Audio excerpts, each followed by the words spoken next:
Hello friends, Sunday স্পেশালে চলে আসলাম তোমাদের সাথে মেনু শেয়ার করতে। তো আজকে রয়েছে পটল ভাজা, কাঁকড় ভাজা করেছি, আর এটা সানডে স্পেশাল মেনু। তো এডিট করা হয়নি, ব্লগটা এডিট করতে একটু দেরি হয়ে গেল।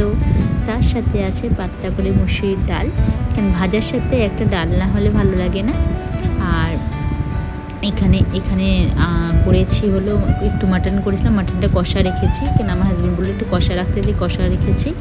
আর এখানে আছে পাবদা মাছের আলু দিয়ে বেগুন দিয়ে পাতলা করে ঝোল, আর মাটনের ঝোলও করেছি, ওটাও শেয়ার করবো। তো স্পেশাল ওটা মাটনের ঝোল, মাটনটা সুন্দর করে ঝোল কষিয়ে রান্না করেছি, তো খুব টেস্টি হয়েছিল। তো এই হলো আমার সানডে স্পেশাল মেনু।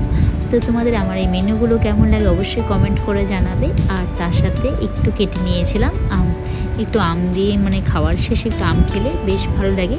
তো এই হলো আজকের আমার রান্নাবান্না। তো টাটা, বাই বাই, নেক্সট ব্লগে আবারও দেখা হচ্ছে।